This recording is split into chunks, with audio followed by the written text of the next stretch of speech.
نؤمن به ونتوكل عليه ونعوذ بالله من شرور أنفسنا ومن سيئات أعمالنا من يهده الله فلا مضل له ومن يضلله فلا هادي له ونشهد أن لا إله إلا الله وحده لا شريك له ونشهد أن سيدنا وسندنا وحبيبنا وطبيب قلوبنا ومولانا محمدا عبده ورسوله فارسله إلى كافة الناس بشيرا ونذيرا وداعيا إلى الله بإذنه وسراجا منيرا صلى الله تعالى عليه وعلى آله وأصحابه وبارك وسلم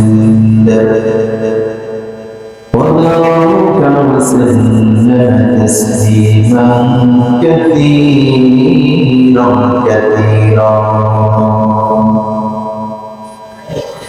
أما بعد فقد قال الله تعالى في كلامه المجيد وفرقانه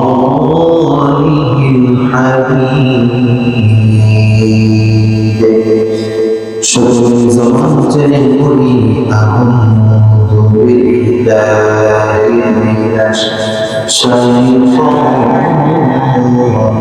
الرجيم بسم الله الرحمن الرحيم سبحان الذي أسرى بعبده ليلا من المسجد الحرام ليلا من المسجد الحرام إلى المسجد الأقصى الذي باركنا حوله لنريه من آياتنا إنه هو السميع البصير وقال تعالى في شأن حبيبه ومحبوبه آخرا وخبرا إن الله وملائكته يصلون على النبي يا أيها الذين آمنوا صلوا عليه وسلموا تسليما اللهم صل على سيدنا مولانا محمد وعلى آله سيدنا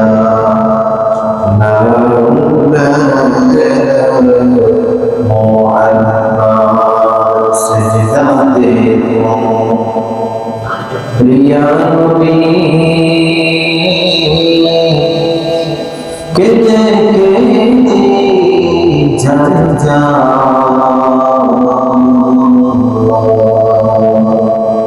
مغفور أمتا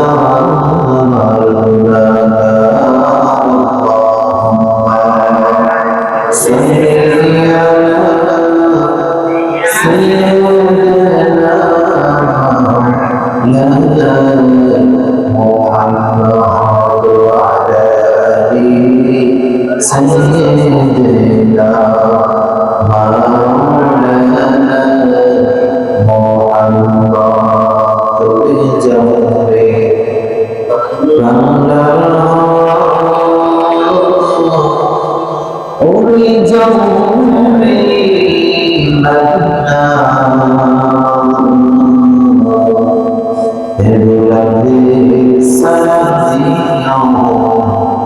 حبيبي باب رجاء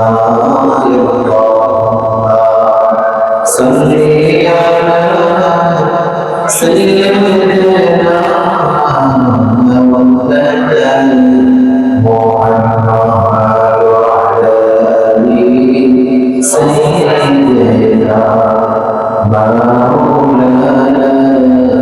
مولانا محمد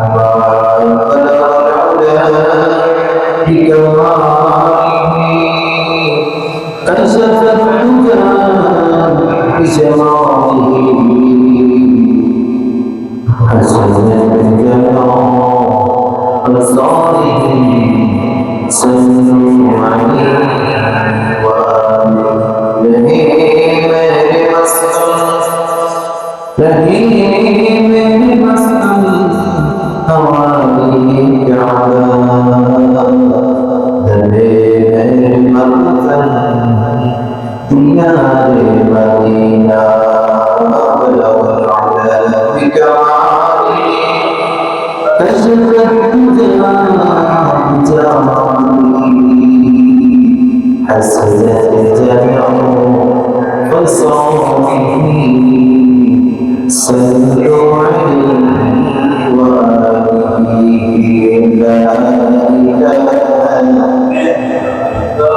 شكر معبود لا إله إلا الله لا إله إلا الله لا إله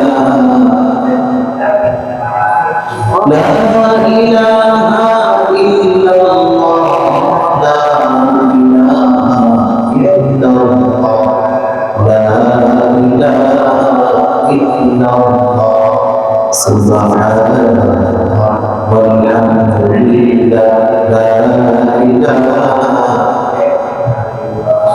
لا إله إلا الله لا إله لا إله إلا الله لا إله إلا الله دنيا داري بلولا دنيا داري بلولا بلولا شرنا لا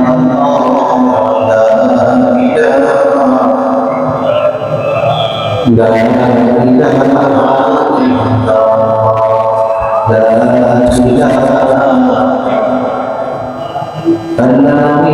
الذي ذكر الرجاء الله يبدلنا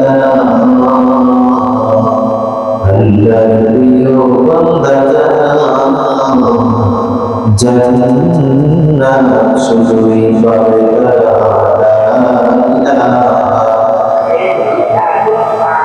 لا إله إلا الله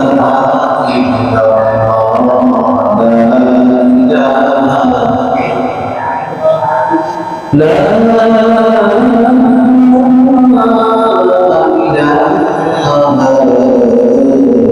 إلا الله محمد رسول الله صلى الله عليه وسلم الحمد لله رب العالمين لا شكر من تفسير محمد পৃথিবীর সমস্ত পরিবেশ যাচাই বাছাই করে পৃথিবীর সর্বশ্রেষ্ঠ জায়গা মসজিদে বিরাট শাসন করে আমার সালাতুল জুমা আদায় করার লক্ষ্যে আমাদেরকে এই প্রকৃত হওয়ার তৌফিক দান করে দিয়েছেন এই মহান মালিক রব্বুল আলামিনের দরবারে অন্তরের অন্তঃস্থল থেকে শুকরিয়া আদায় করি।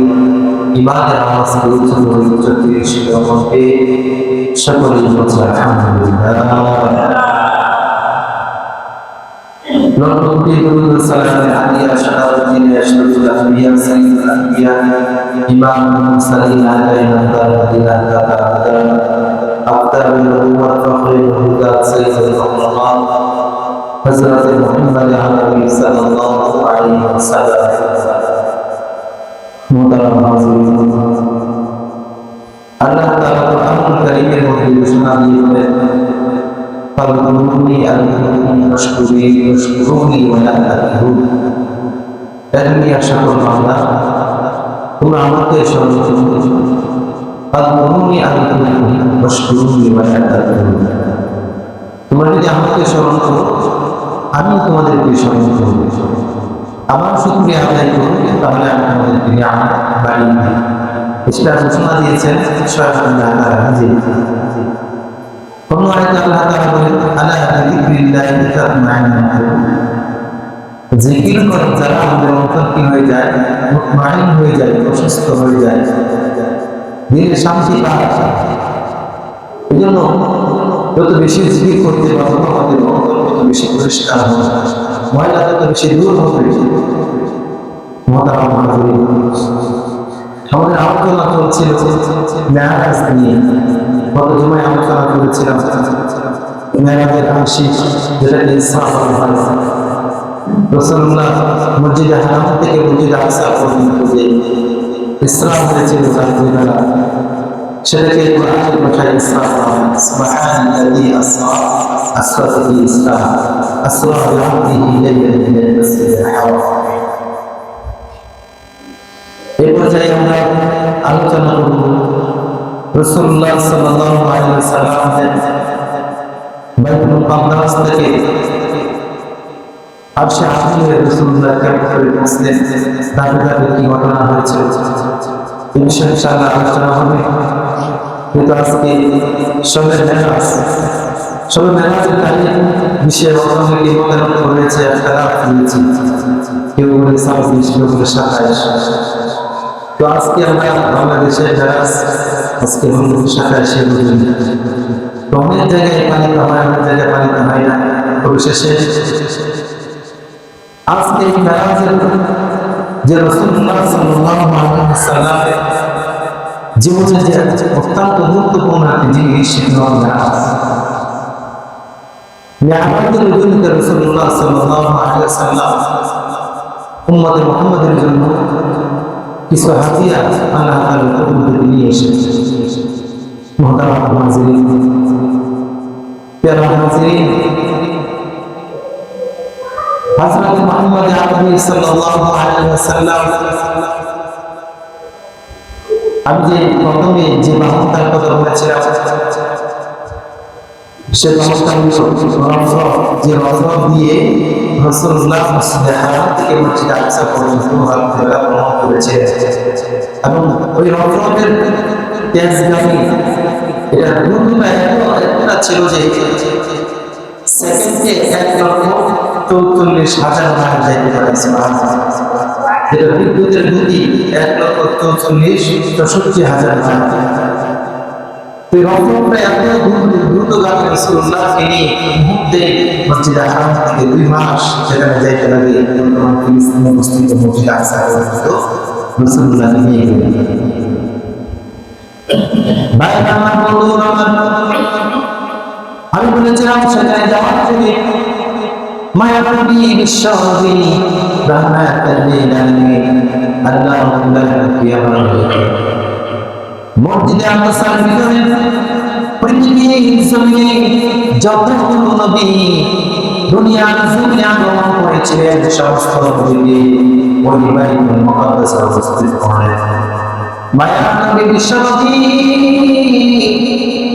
রাহমাতুল লিল আলামিন ওই মসজিদে আকসার ভিতরে সমস্ত নবীদের ইমামতি করলেন। এই জন্য মায়ানবীকে বলা হয় ইমাম হোসেন। যিনি সমস্ত নবীদের ইমামতি করেছেন, তিনি হলেন আমার নবী। ওই নবীর সম্মান, ওই নবীর ইজ্জত এত বেশি, এত বেশি।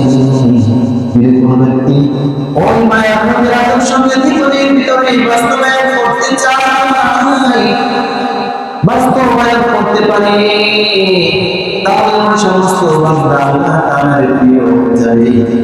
বাইরে আমার বন্ধুরা, বিশ্বনবী মায়ের নবী রহমাতুল লিল আলামিন বাইতুল মুকাদ্দাসে সমস্ত নবীদের ইমামতি করেন। ওখান থেকে আযান গ্রহণ করে, যেটাকে বলা হয় মেরাজ, মেরাজ গ্রহণ করা, মেরাজ মানে আযান গ্রহণ করা। মায়ের নবী ওখানে আল্লাহ তাআলা রাসূলুল্লাহকে আরেকটি বাহন দিলেন, যে বাহনের নাম হলো বুরাক, বুরাক বলা হয়। যে বাহনের নাম হলো রফরফ। আগেরটা ছিল বুরাক, এরপরটা হলো রফরফ। রফরফ বলা হয় যেটা জমিন থেকে আসমান পর্যন্ত একটি সিঁড়ি, যে সিঁড়ি দিয়ে রাসূলুল্লাহ মুহূর্তের ভিতরে জমিন থেকে প্রথম আসমানে উঠবে।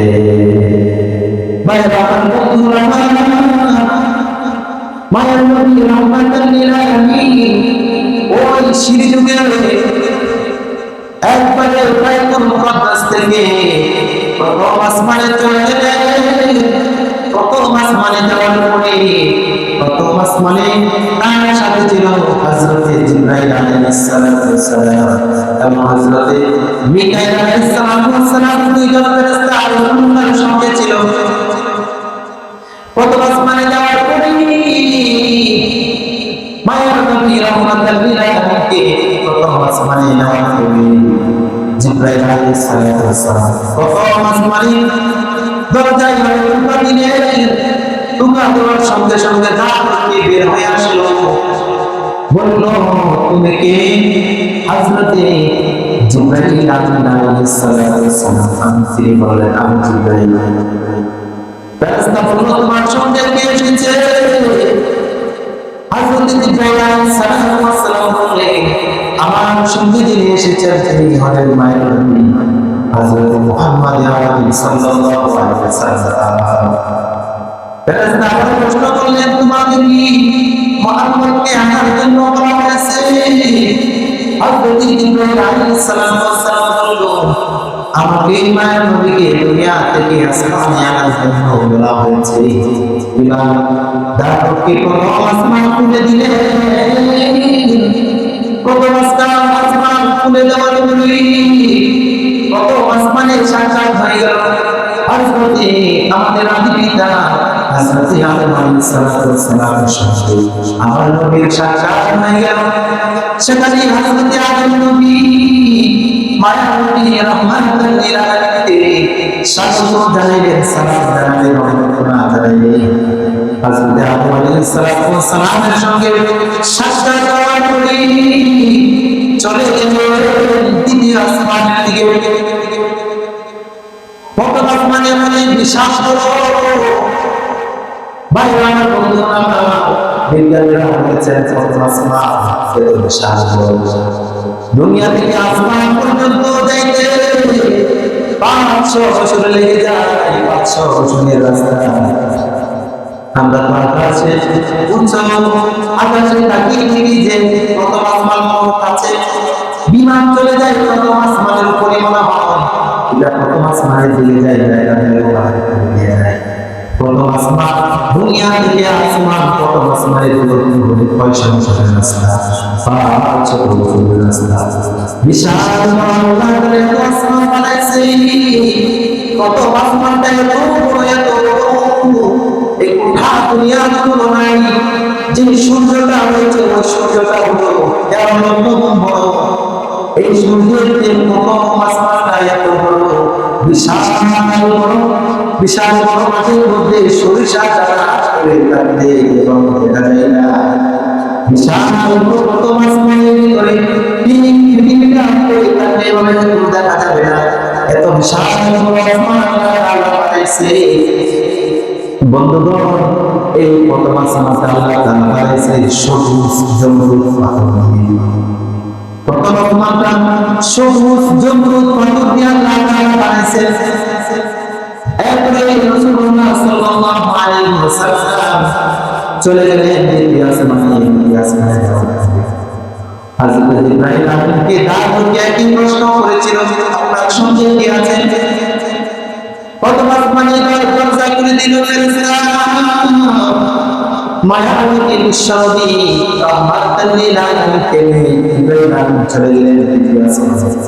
দ্বিতীয় আসমানে যাওয়ার পরে ওখানে সাক্ষাৎ হয়ে গেল হযরত ঈসা আলাইহিস সালামের সঙ্গে, হযরত ইয়াহইয়া আলাইহিস সালামের সঙ্গে সাক্ষাৎ হয়ে গেল। তারা রাসূলুল্লাহকে সালাম জানালেন। রাসূলুল্লাহকে অভ্যর্থনা জানানোর পরে আবারও দ্বিতীয় আসমানটা এত বড়, দ্বিতীয় আসমানটা ফুটবলের মতো এত বড়। প্রথম আসমানের তুলনায় দ্বিতীয় আসমানটা আরো হাজার হাজার গুণ বড়। এক মুফাসসিরিন বলেন দ্বিতীয় আসমানটা হলো আল্লাহ রাব্বুল আলামিন দ্বিতীয় আসমানটাকে তৈরি করলেন। এভাবে আল্লাহ তাআলা সাতটি আসমান তৈরি করলেন। কোন আসমান দিয়ে তৈরি করলেন? প্রথম আসমান জমরুদ পাথর দিয়ে তৈরি করলেন, সবুজ জমরুদ পাথর। দ্বিতীয় আসমানটা আল্লাহ তাআলা লোহা দিয়ে তৈরি করলেন। আবার রাসূলুল্লাহ দ্বিতীয় আসমানে চলে গেলেন। তৃতীয় আসমানে যাওয়ার পরে ইব্রাহিম তৃতীয় আসমানে দরজা খুলে দেওয়া হলো। ওখানে সাক্ষাৎ হয়ে গেল আমাদের হযরত ইউসুফ আলাইহিস সালামের সঙ্গে, যাকে গোটা পৃথিবীর সমস্ত সৌন্দর্য আল্লাহ তাআলা দিয়েছিলেন। হযরত ইউসুফ আলাইহিস সালামের সঙ্গে সাক্ষাৎ হওয়ার পরে হযরত ইউসুফ আলাইহিস সালাম মায়ের নবীকে সালাম দিলেন, অভ্যর্থনা জানালেন। এবার চতুর্থ আসমানে চলে গেলেন। চতুর্থ আসমানে যাওয়ার পরে ওখানে সাক্ষাৎ হয়ে গেল হযরত হারুন আলাইহিস সালামের সঙ্গে। এবার রাসূলুল্লাহ পঞ্চম আসমানে চলে গেলেন। পঞ্চম আসমানে সাক্ষাৎ হয়ে গেল হযরত ইদ্রিস আলাইহিস সালামের সঙ্গে। ছয় নম্বর আসমানে চলে গেলেন। ছয় নম্বর আসমানে হযরত হারুন আলাইহিস সালাম। সাত নম্বর আসমানে ছিলেন হযরত ইব্রাহিম আলাইহিস সালামের সঙ্গে। এক একটা আসমানে আল্লাহ তাআলা নবী রেখেছেন। সমস্ত নবীর সাথে রাসূলুল্লাহ সাক্ষাৎ হয়ে গেল।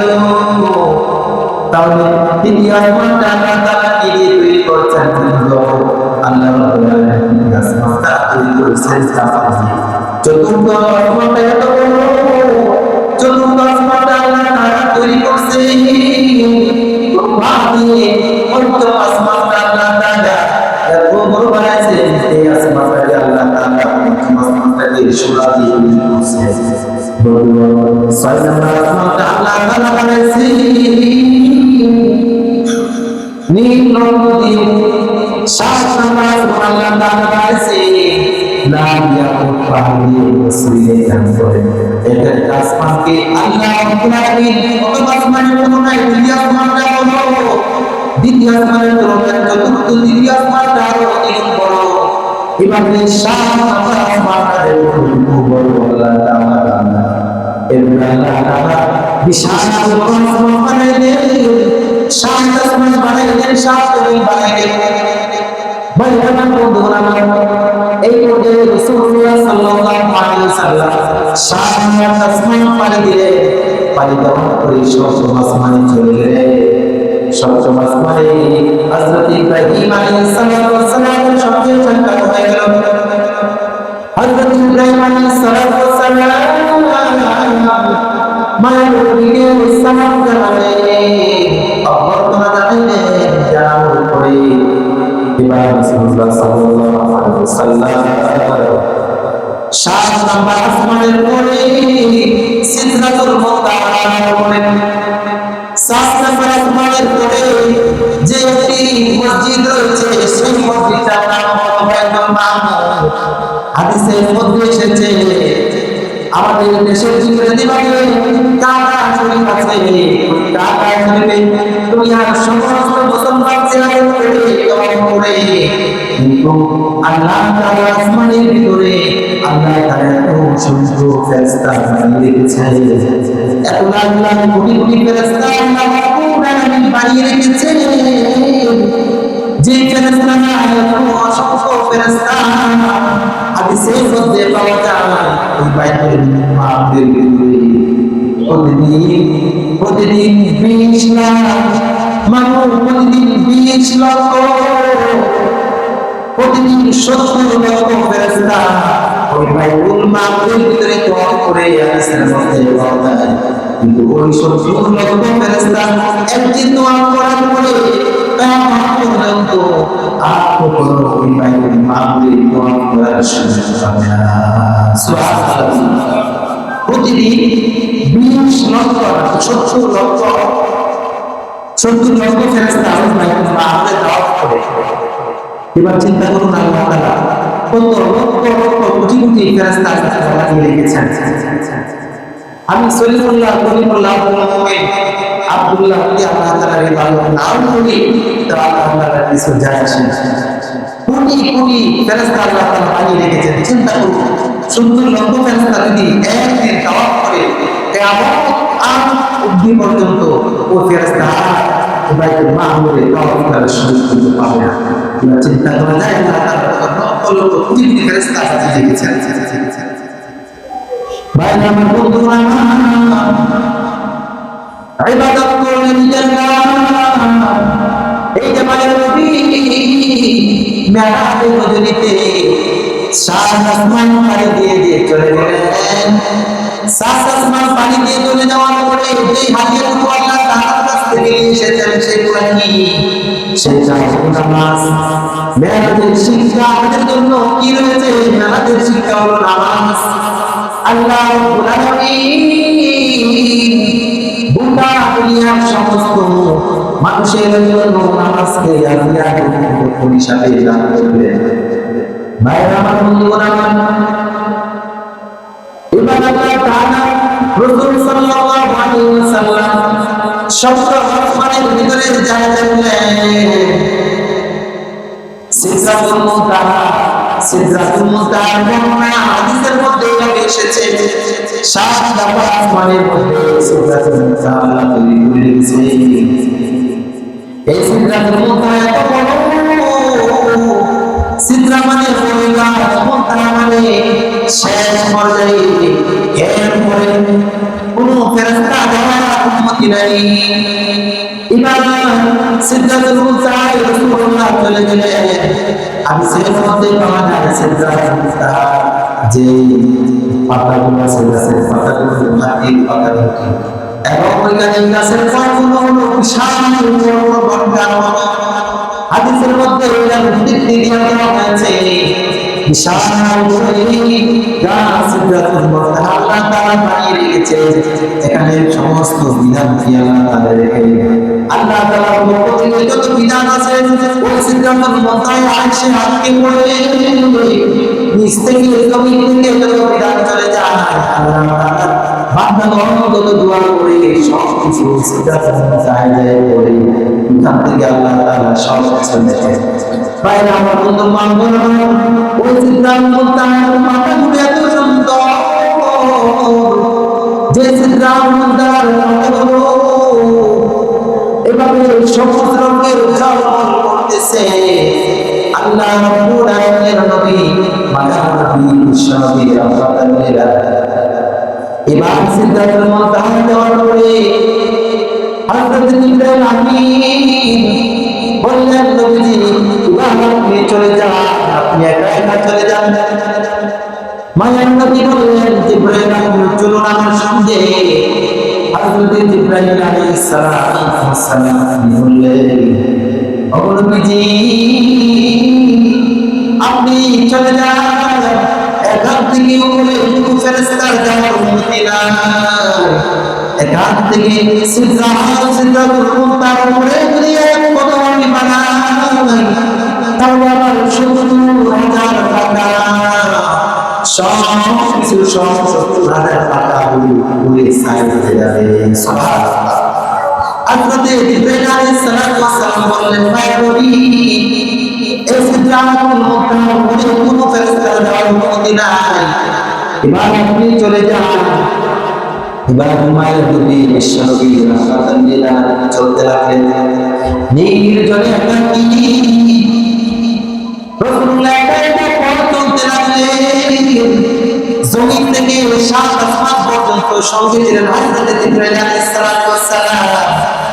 এবার সিদরাতুল মুনতাহা করে রাসূলুল্লাহর সঙ্গে কেউ নাই। রাসূলুল্লাহ একা পথ চলতেছে, নিস্তব্ধ, এত সুন্দর। যাইতে যাইতে যাইতে যাইতে রাসূলুল্লাহ সাল্লাল্লাহু আলাইহি ওয়াসাল্লাম আল্লাহ তাআলা আরশের আযমের ভিতরে যায় বসতে। সুবহানাল্লাহ। আরশের মধ্যে পাওয়া যায় মায়ার নবী বিশ্বনবী আল্লাহ তাআলার সঙ্গে আরশের আযমে বসে গেলেন। আল্লাহ রাব্বুল আলামিন আরশের আযমের ৭০,০০০ পর্দা, ৭০,০০০ মনের পর্দা খুলে দিলেন। রাসূলুল্লাহ সাল্লাল্লাহু আলাইহি ওয়াসাল্লাম জানালেন, এবার আল্লাহ তাআলা আমার সঙ্গে কথা বলেছেন, আল্লাহ তাআলার সঙ্গে কথা বলেছেন। যে আল্লাহ তাআলা কে আমি আমরা কখনো দেখি না, যে নবীকে দেখি না, ও আমার নবী, মায়ের নবী, বিশ্ব নবী রাহমাতাল লিল আলামিন স্বয়ং আল্লাহ তাআলা দিদার নসিব করেছে। এটা শুধু ছিল আমাদের নবী বিশ্ব নবী মুহাম্মদ আরবি সাল্লাল্লাহু আলাইহি ওয়াসাল্লামের জন্য, আর কোন নবীর জন্য এটা এই অফার ছিল না। কিন্তু আমার নবীকে আল্লাহ কোরআনে এত মর্যাদা দান করেছেন, এত সম্মান দান করেছেন, যে সম্মান পৃথিবীর ভিতরে যত নবী রাসূল দুনিয়া জমিনে আগমন করেছেন, কোন নবী রাসূলকে এত সম্মান দেওয়া হয়নি। এবার রাসূলুল্লাহ সাল্লাল্লাহু আলাইহি ওয়াসাল্লাম আল্লাহ তাআলার আরশে আযমে বসে আল্লাহ তাআলার সঙ্গে সাক্ষাৎ করেছেন, কথাবার্তা বলেছেন। কথাবার্তা বলার পরে আল্লাহ তাআলা রাসূলুল্লাহকে 50 ওয়াক্ত নামাজ দিয়েছেন। 50 ওয়াক্ত নামাজ দেওয়ার পরে ওই 50 ওয়াক্ত নামাজ দিয়ে রাসূলুল্লাহ দুনিয়ার জমিনে আগমন করবেন, রওনা দিয়েছে। আল্লাহ তাআলার সাথে সাক্ষাৎ হওয়ার পরে কথাবার্তা বলার পরে আল্লাহ তাআলার প্রশংসা করলেন। আমার পরিবার আল্লাহ তাআলার প্রশংসা করলেন। আল্লাহ তাআলাকে দেখা মাত্রই আল্লাহ তাআলা সিজদায় লুটিয়ে পড়লেন। বিশ্বনবী সিজদায় পড়ে গেলেন। সিজদায় পড়ে যাওয়ার পরে আল্লাহ রাসূল সাল্লাল্লাহু আলাইহি ওয়াসাল্লাম কি কথা বললেন? আল্লাহ রাসূল বললেন, আত-তাহিয়াতু লিল্লাহি ওয়াস-সালাওয়াতু ওয়াত-তাইয়্যিবাত। আল্লাহ রাসূল সাল্লাল্লাহু আলাইহি ওয়াসাল্লাম আল্লাহ তাআলার সামনে কথা বলার পরে বলেন, আত-তাহিয়াতু লিল্লাহি, আমার সমস্ত ইবাদত আল্লাহ তাআলার জন্য, আমার দৈহিক সমস্ত ইবাদত আল্লাহ তাআলার জন্য। আত-তাহিয়াতু লিল্লাহি ওয়াস-সালাওয়াতু, আমার সমস্ত নামাজ আল্লাহ তাআলার জন্য। ওয়াত-তাইয়্যিবাত, আমার সমস্ত আত্মিক ইবাদত আল্লাহ তাআলার জন্য। এই কথা আল্লাহ তাআলা শোনার পরে আল্লাহ তাআলাকে বিশ্বনবী আল্লাহ তাআলার দয়ার সামনে দিয়েছেন। এবার আল্লাহ তাআলা রাসূলুল্লাহকে সালাম জানাইলেন, আসসালামু আলাইকা আইয়ুহান নাবিয়্যু ওয়া রাহমাতুল্লাহি ওয়া বারাকাতুহু। এবার আল্লাহ তাআলা রাসূলুল্লাহর জবাব দিলেন, আসসালামু আলাইকা আইয়ুহান নাবিয়্যু, ও মায়ার নবী, আপনার উপরে শান্তি বর্ষিত হোক। আসসালামু আলাইকা আইয়ুহান নাবিয়্যু, এবং আপনার উপরে ওয়া রাহমাতুল্লাহি ওয়া বারাকাতুহু, আপনার উপরে বরকত নাযিল হোক, আপনার উপরে রহমত বর্ষিত হোক। এই তিনটি কথা আল্লাহ তাআলা বললেন। বিশ্বনবী আল্লাহ তাআলা উম্মতদেরকে ভুলেন নাই, উম্মতদেরকে স্মরণ করেছেন। স্মরণ করার পরে আল্লাহ তাআলার পক্ষ থেকে মায়া নবী ঘোষণা দিয়ে বললেন, আসসালামু আলাইনা আইয়ুহান নাবিয়্যু ওয়া রাহমাতুল্লাহি ওয়া বারাকাতুহু। রাসূলুল্লাহ বলেন, আসসালামু আলাইনা, আমাদের সকলের উপরে শান্তি বর্ষিত হোক, সমস্ত উম্মতের উপরে শান্তি বর্ষিত হোক। আসসালামু আলাইনা ওয়া আলা ইবাদিল্লাহিস সালিহিন, যারা দুনিয়ার জমিনে ইবাদত করবে আল্লাহ তাআলার প্রিয় বান্দা যারা, তাদের উপরে শান্তি বর্ষিত হোক। আল্লাহ তাআলা প্রথমে রাসূলুল্লাহর উপরে শান্তি বর্ষিত করলেন, কিন্তু মায়ার নবী উম্মতের কথা স্মরণ করে সমস্ত উম্মতের উপরে সালাম বর্ষিত করলেন। সুবহানাল্লাহ। যে আল্লাহ তাআলা রাসূলুল্লাহকে সালাম দিলেন, ওই আল্লাহ তাআলার শান্তি মায়ের নবী সমস্ত উম্মতদেরকে সালাম প্রদান করলেন। এই সমস্ত অনুভব শোনার পরে সমস্ত ফেরেশতারা তারা বলে উঠল, আশহাদু আল্লা ইলাহা ইল্লাল্লাহ ওয়া আশহাদু আন্না মুহাম্মাদান আবদুহু ওয়া রাসূলুহু। আমি সাক্ষ্য দিতেছি ও আল্লাহ তাআলা ছাড়া কোনো মাবুদ নাই, হযরত মুহাম্মদ আরবি সাল্লাল্লাহু আলাইহি ওয়াসাল্লাম আল্লাহ তাআলার রাসূল। এই জন্য মেরাজের পূর্ণ ঘটনা রাসূলুল্লাহকে 50 ওয়াক্ত নামাজ আল্লাহ তাআলা হাদিয়ে দিলেন। রাসূলুল্লাহ হাদিয়ে দিয়ে দুনিয়ার জমিনে আসলেন, দ্বিতীয় আসমানে আসলেন। হযরত মুসা আলাইহিস সালামের সঙ্গে সাক্ষাৎ হয়ে গেল। হযরত মুসা আলাইহিস সালাম জিজ্ঞাসা করলেন, ইয়া রাসূলুল্লাহ, ইয়া হাবিবাল্লাহ, মহান আল্লাহ তাআলা দিদার করতে গিয়েছেন, দিদার করতে গিয়ে আল্লাহ তাআলা তাকে কি হাদিয়ে দিয়েছেন? মায়ের নবী প্রশ্নের জবাবে বললেন, আমাকে 50 ওয়াক্ত হাদিয়া, 50 ওয়াক্ত নামাজ হাদিয়ে দেওয়া হয়েছে। ইমাম মুসা আলাইহিস সালাম বললেন, 50 ওয়াক্ত নামাজ হাদিয়ে দিয়েছে ও আল্লাহর রাসূল, আমার উম্মতের বিষয়ে তীক্ষ্ণ ধারণা রয়েছে। আমার উম্মতদেরকে 2 ওয়াক্ত নামাজ দিয়েছিল, তারা পালন করতে পারে, আদায় করতে পারে, নামাজ কাজা করে ফেলেছে। আপনাকে 50 ওয়াক্ত নামাজ হাদিয়ে দিয়েছে, আপনার উম্মতরা কখনোই পালন করতে পারবে না। আপনি আল্লাহ তাআলার দরবারে ফিরে যান, ওখানে আল্লাহ তাআলাকে বলুন নামাজ কমাই দিয়ে রাসূলুল্লাহ আল্লাহ তাআলার কাছে রেখে যাওয়ার পরে ইমাম বলেন, আল্লাহ তাআলার কাছে যাইতে যাইতে 5 ওয়াক্ত কমাইতে 9 বার দিয়েছেন। এবার আল্লাহ তাআলার কাছে পরিশেষে 5 ওয়াক্ত নামাজ দিয়ে আল্লাহ তাআলা রাসূলুল্লাহ সাল্লাল্লাহু আলাইহি ওয়াসাল্লাম আল্লাহ তাআলার কাছ থেকে 5 ওয়াক্ত নামাজ দিয়ে আমার হযরত মুসা আলাইহিস সালামের সঙ্গে দেখা বললেন, 5 ওয়াক্ত নামাজ দিয়েছে। রাসূলুল্লাহ বলেন, এবার 50 ওয়াক্ত থেকে 45 ওয়াক্ত নামাজ কমিয়ে 5 ওয়াক্ত নামাজ আল্লাহ তাআলা দিয়েছেন। হযরত মুসা আলাইহিস সালাম বললেন, আবার ফিরে যান, 5 ওয়াক্ত নামাজ আপনার উম্মতরা কখনো পালন করতে পারবে না। রাসূলুল্লাহ সাল্লাল্লাহু আলাইহি ওয়াসাল্লাম বললেন, ও মুসা, আমার স্মরণ করতেছি, আমার লজ্জা হচ্ছে যে 50 ওয়াক্ত নামাজ দিয়েছিল, ওখান থেকে 45 ওয়াক্ত নামাজ কমিয়ে 5 ওয়াক্ত নিয়ে এসেছি। আমার যদি আমি আল্লাহ তাআলার কাছে যাই, আমার লজ্জা হচ্ছে, যাতে হবে না।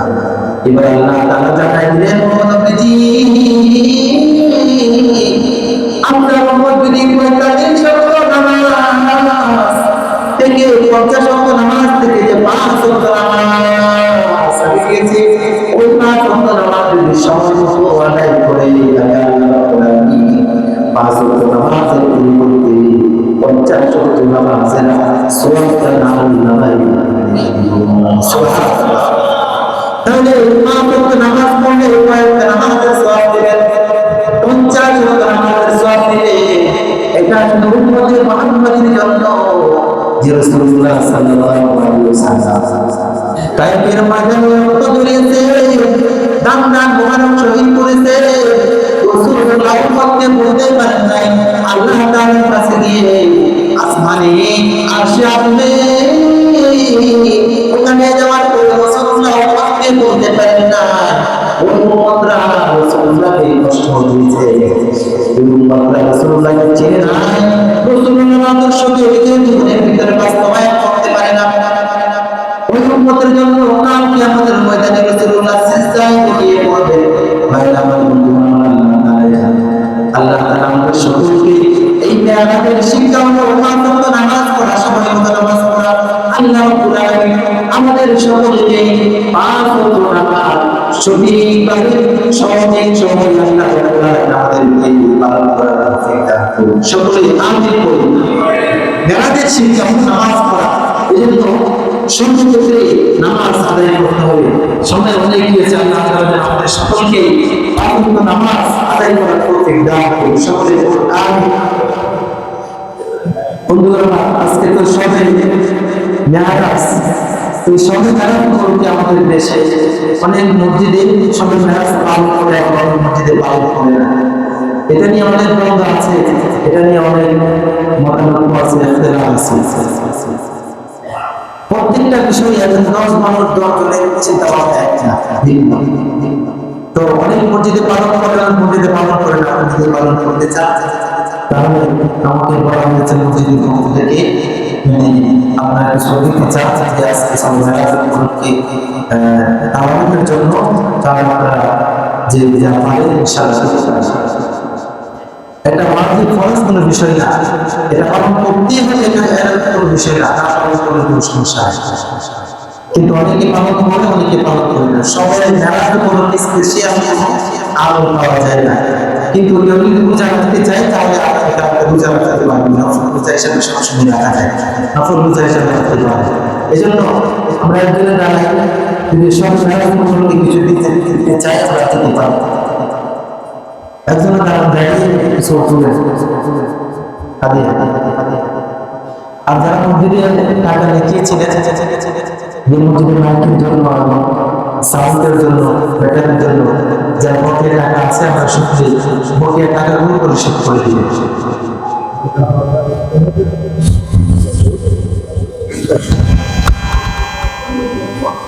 একজন দাঁড়িয়ে কিছু করতে চান করে চাই,